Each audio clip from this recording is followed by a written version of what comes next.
Salut à tous, c'est God du 59 et aujourd'hui on se retrouve pour une nouvelle vidéo où je vais vous faire les astuces attractions pour Disneyland Park. Donc il n'y a pas longtemps j'ai fait des astuces attractions pour Walt Disney Studios. Donc là on va faire avec le parc principal, donc voilà. Donc ce sera un peu plus long vu qu'il y a plus d'attractions. Donc on va faire par land, donc si vous ne savez pas, donc il y a 4 lands. Il y a Fantasyland, Discoveryland, Adventureland et Frontierland. Donc on va commencer par celui avec le moins d'attractions, c'est-à-dire Adventureland. Donc j'ai enlevé quelques attractions parce que bon c'est des attractions où bon il n'y a pas vraiment d'astuces en gros. La cabane des Robinson, Mystère du Nautilus, Rencontre avec Mickey. Donc ça c'est des exemples d'attractions que j'ai enlevés. Parce qu'il n'y a pas vraiment d'astuces. Mis à part le monde, on est obligé de faire la queue normale. Voilà. Donc on va commencer par Adventureland. Donc on va commencer avec Indiana Jones et le Temple du Péril. Donc la fameuse attraction qui se trouve donc à Adventureland comme je viens de le dire. Avec les wagons, l'attraction un peu montagne russe et tout. Donc celle-là, il existe des tickets Fast Pass et une file d'attente normale. Donc pour celle-là, bon, le temps d'attente n'est pas si élevé que ça. Souvent, on peut atteindre maximum du 30-35 minutes. Donc, je pense que vous pouvez faire tranquillement cette attraction. Ça ne sert quasiment à rien de prendre un fast pass. Voilà. Et donc, l'autre attraction de Adventureland, c'est Pirates des Caraïbes. Donc, Pirates des Caraïbes, vous avez que une seule file. Donc, la file d'attente normale. Il n'y a pas de single rider ni de fast pass. Il y aurait dû en avoir. Ça aurait été bien. Donc celle-là, ben il faut y aller. Je vous conseille d'y aller après la parade, c'est-à-dire à 17h30, il me semble bien la parade. Donc la parade avec tous les chars là. Juste après la parade, donc à 17h30. Normalement, il ne devrait pas avoir beaucoup de monde. Parce que si vous y allez à midi, 13h, ça il risque d'avoir du 35 jusqu'à 45 minutes. Ou au pire, je vais vous conseiller lors de votre visite d'aller sur une application que je vais vous montrer maintenant. Je vous la montrer maintenant parce que j'ai un autre téléphone. Donc j'ai une application. Voilà, donc en gros je vais vous le montrer. Donc qui est là. Donc là vous avez des attractions. On peut les voir juste là. Et on peut voir leur temps d'attente. Par exemple on a Crush Coaster 40 minutes. Ratatouille 25 minutes. Donc on a toutes les attractions que j'ai mis en favori bien sûr parce qu'il n'y a pas que ça. Et on pouvait voir par exemple que là, Pirates des Caraïbes, il n'y a que 10 minutes d'attente. Donc voilà, donc c'est plutôt une bonne application, je vous conseille de la télécharger. Bon, il faut du Wi-Fi, donc prévoyez d'avoir du réseau, de la 4G et tout. Voilà, donc c'est c'est régulièrement mis à jour, ce qui fait que vous n'aurez pas de mauvaises surprises quand vous arriverez devant les attractions. Donc au moins vous pourrez voir le temps d'attente au fur et à mesure de votre visite. Donc là on peut voir aussi Studio, regardez. Comme mon astuce attraction que j'avais fait. Donc on peut voir que là, Hollywood Tower Hotel n'a que 5 minutes. Donc je peux vous dire, voilà, vous avez dit en plus, je pense, que souvent il pouvait ne pas avoir de monde. Donc voilà. Après les tapis volants 10 minutes, Kinky Dog Zigzag 10 minutes, voilà. Donc l'application est régulièrement mise à jour, donc téléchargez-la et c'est gratuit, hein. C'est pas payant. Voilà. Donc comme je vous l'ai montré, donc vous pouvez utiliser l'application pardon, pour regarder le temps d'attente de Pirates des Caraïbes. Ou ben vous venez après la parade. Pour moi c'est l'astuce qui marche le mieux. Donc venir après la parade. Donc on va tout de suite changer de land. On va faire Frontierland. Donc il y a deux attractions que je vais vous donner des astuces. Il y en a une autre aussi qui ne sert quasiment à rien en astuce, c'est le bateau Thunder Mesa Riverboat Landing.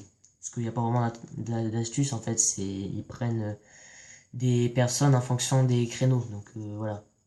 Soit vous êtes dedans, soit vous n'êtes pas dedans. Voilà. Donc là, on va commencer avec Big Thunder Mountain, donc l'attraction la plus populaire du Frontierland. Alors cette attraction, je vous conseille de prendre, donc il y a deux files, il y a Fast Pass et file d'attente normale. Il n'y a pas de single rider. Donc je vous conseille de prendre directement un Fast Pass, parce qu'en file d'attente normale, vous aurez des 60, 90 minutes, voire même 120 minutes. Ça dépend du jour chargé, ou du week-end aussi. Parce que vous voyez, comme dans l'application là que je vous ai montré il y a pas longtemps, on peut voir les temps d'attente régulièrement mis à jour. Et un week-end, j'avais regardé Big Thunder Mountain, son temps d'attente. J'ai vu qu'il était à 150 minutes. Donc je peux vous dire que les gens ne comprennent pas le principe des fast pass. Donc je vous conseille vivement de prendre un fast pass pour Big Thunder Mountain, en faisant attention de ne pas avoir un autre fast pass ou quelque chose d'autre à faire en même temps que l'horaire de votre fast pass. Voilà. Donc je vous conseille de prendre un fast pass pour cette attraction. Et l'autre attraction, c'est bien sûr Phantom Manor. Cette attraction, il y a régulièrement peu de monde, hein. Il y a quasiment peu de monde. Moi, quand j'avais été pendant les vacances, sauf que c'était un jour de canicule, c'était en juillet, il y avait du 5, 15 minutes, 20 minutes. Pas plus pendant toute la journée. Donc peu importe si vous allez en matinée, en après-midi ou du soir même, ça change rien. Le temps d'attente sera très bas. Donc voilà, j'ai pas vraiment d'astuce à vous dire, mis à part que le temps d'attente n'est pas très haut à chaque fois. Mais c'est très rare qu'il y ait du monde. Ensuite, on va continuer avec Fantasyland. Donc Fantasyland, le pays des contes de fées. On va commencer avec le carrousel de Lancelot. Donc c'est le manège avec les chevaux là qui tournent. Donc celui-là, il n'y a pas du tout beaucoup de monde. Ça ressemble à une attraction de fête foraine aussi, hein, comme Indiana Jones. En fête foraine, on peut avoir... Bah, on n'en voit pas vraiment, mais on peut en voir. C'est possible. Donc le carrousel de Lancelot, il n'y a pas beaucoup de monde, donc vous pouvez faire la file d'attente normale, n'importe quand. Ensuite, on a Peter Pan's Flight, donc l'attraction la plus populaire de Fantasyland. On a une file fast pass et une file d'attente normale. Alors Peter Pan's Flight, le temps d'attente peut varier entre 50 à 90 minutes, on va dire. 50 à 90 minutes. Donc ça fait 50 minutes à 1h30. Alors, le fast pass est très rentabilisé, hein. Sauf que si vous avez le choix entre Peter Pan ou Big Thunder Mountain à prendre en fast pass le plus rapidement possible, donc le premier à prendre, je vous conseille de prendre Peter Pan. Parce que les fast pass partent comme des petits pains. Une fois j'avais été, donc j'ai pris un fast pass, il en restait heureusement. Il était genre midi 13h. Le fast pass était pour 18h, 18h30. Donc vous imaginez, tous les autres gens de 16h, 15h, 14h avaient déjà pris leur fast pass pour cette attraction. Donc je vous conseille vivement de venir avant peut-être 14h30, 15h pour prendre les fast pass, parce que si vous venez après, il y en aura quasiment plus, c'est sûr et certain. Donc voilà, donc je vous conseille vivement de faire Peter Pan's Flight en fast pass, parce qu'en file d'attente normale, c'est pas possible. Ensuite, on a le Pays des Contes de Fées, donc une attraction assez calme, hein, à Fantasyland. Pays des Contes de Fées, bon, celle-là, il n'y a pas du tout beaucoup de monde, donc file d'attente normale, voilà. Pas vraiment d'astuces non plus à faire. Ensuite, on a Blanche-Neige et les 7 nains. Voilà, donc je vous avais dit que j'avais marqué sur des bouts de papier pour pas que j'en oublie. Donc Blanche-Neige et les 7 nains, attraction où il y a peu de monde, hein, c'est comme... on va dire que c'est comme Phantom Manor. Ça peut être blindé, mais c'est quand il y a vraiment beaucoup de monde.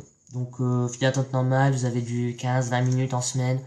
En week-end, peut-être un peu plus, 25-30 minutes, mais ça reste calme. Voilà. Ensuite, on a Mad Hatter's Teacups, donc les tasses qui se trouvent à côté du labyrinthe d'Alice que je vais citer plus tard. Pour celle-là, ben, il y a très peu de monde. La dernière fois quand je l'avais été, il y avait du 5-10 minutes, donc c'était très rapide. Donc voilà. File d'attente normale, voilà, quand vous voulez. Ensuite, on a It's a Small World, donc les poupées. Très peu de monde aussi. Donc en fait, Fantasyland, c'est très peu de monde, à part peut-être Peter Pan et une autre attraction que je n'ai pas encore citée. Donc It's a Small World. File d'attente normale, on a du 5 à 20 minutes en semaine. Et par contre, en week-end, si c'est vraiment chargé, ça peut aller jusqu'à 60 minutes. Et oui, si vous avez jamais vu ça, ben croyez-moi que c'est vrai. Il peut y avoir du 1 heure d'attente pour les poupées. Donc en week-end, ne venez pas un week-end où il fait beau. Ben, essayez de pas venir un week-end où il fait beau. Voilà, une date où il y aurait beaucoup de monde. Essayez de venir un jour de pluie. Parce qu'une fois, j'avais vu un jour de pluie, un week-end. Il y avait quasiment personne à l'attraction. On avait du 30 minutes à Crush Coaster. C'est quand même chaud. Donc voilà, donc vous pouvez venir quand vous voulez. Voilà. Ensuite, on a Pinocchio. Donc les voyages de Pinocchio. Alors celle-là, c'est quasiment comme Blanche-Neige, sauf qu'elle est un peu plus populaire, hein, on va dire. Il y a plus de monde. On peut atteindre du 40-45 minutes, hein, même en semaine. Donc celle-là, il faut passer de temps en temps devant et regarder son temps d'attente. Vous pourrez avoir du 15-20 minutes. Moi, quand j'avais été, j'avais eu 20 minutes, il me semble. Donc voilà, 20 minutes d'attente. Ça passe très rapidement, en plus dans la queue. On avance quasiment tout le temps, donc ça va. Ensuite, on a Kazé Junior, le petit train du cirque. Donc l'attraction qui se trouve à côté du Pays des Contes de Fées. Alors celle-là, c'est comme le Pays des Contes de Fées, il n'y a quasiment personne. Maximum 30 minutes, hein. Donc vous pouvez faire la file d'attente normale, pas de problème. Ensuite, on a le labyrinthe d'Alice, que je vous avais dit, que j'avais cité tout à l'heure. Labyrinthe d'Alice, bon bah ça, il n'y a personne, hein. Voilà, parce que c'est un labyrinthe, donc tous les gens sont à l'intérieur, mais il y a quasiment personne. Donc vous pouvez aller quand vous voulez, bien sûr avant la fermeture. Par contre, il faut penser que le labyrinthe d'Alice ne ferme pas en même temps que le Land, il ferme avant. Il ferme genre 1 heure avant la fermeture de Fantasyland. Donc si vous voulez le faire, allez-y avant. Et une des attractions les plus populaires aussi, c'est Dumbo The Flying Elephant. Donc celle-là, on peut avoir du 30 à 45 minutes, 30 minimum, hein, parce qu'à chaque fois quand je vois les temps d'attente, bon je la fais pas Dumbo parce que c'est pas une attraction que j'adore faire, parce que c'est pas une attraction vraiment extraordinaire, hein. Donc 30 à 45 minutes, c'est le minimum de temps d'attente. Donc je vous conseille aussi de peut-être aller en après-midi, après avoir mangé peut-être. Il pourrait peut-être avoir moins de monde vers 13h, 14h, vu que les gens vont se dire ouais à midi il y aura du monde au resto, donc on va faire les restos, on va faire les attractions plutôt, et à 13h, 14h il n'y a personne. Donc je vous conseille d'aller à 13h ou 14h à Dumbo, peut-être qu'il y aura moins de monde. Voilà, donc on a fini pour Fantasyland, et on va terminer avec le dernier land. Donc c'est bien sûr Discoveryland, mon land préféré si vous saviez pas. Donc on a 5 attractions que je vais vous conseiller de faire, hein. Donc les astuces. On a Orbitron. Donc l'attraction avec les fusées là, à côté de Hyperspace Mountain et Buzz Lightyear Laser Blast. Celle-là, il y a très peu de monde. Il peut peut-être avoir du 40 minutes de temps en temps, mais c'est très rare. Donc temps d'attente normal, 20-25 minutes. Donc voilà. Mais je vous dis un truc, si vous avez fait pendant votre visite Dumbo, ça ne sert à rien de le refaire parce que c'est la même chose. Et le confort est pas du tout là quoi. En fait, en gros, on est vraiment mal assis sur la fusée, ça fait mal au derrière en fait. En gros, quand on se relève, on peut avoir des mal de fesses, hein, clairement. Donc voilà. Ensuite, on a Hyperspace Mountain, donc une des attractions aussi populaires. Alors celle-là, Fast-Pass et file d'attente normale. C'est pas la meilleure option le Fast-Pass, je vous la conseille pour une autre attraction. Donc Hyperspace Mountain, de la Terre à la Lune, hein. Donc ça c'est la version Star Wars, Hyperspace Mountain. Il peut avoir rarement du monde en semaine, donc du 15-20 minutes. Quand j'avais été, il y avait du 20-25 minutes, pas plus.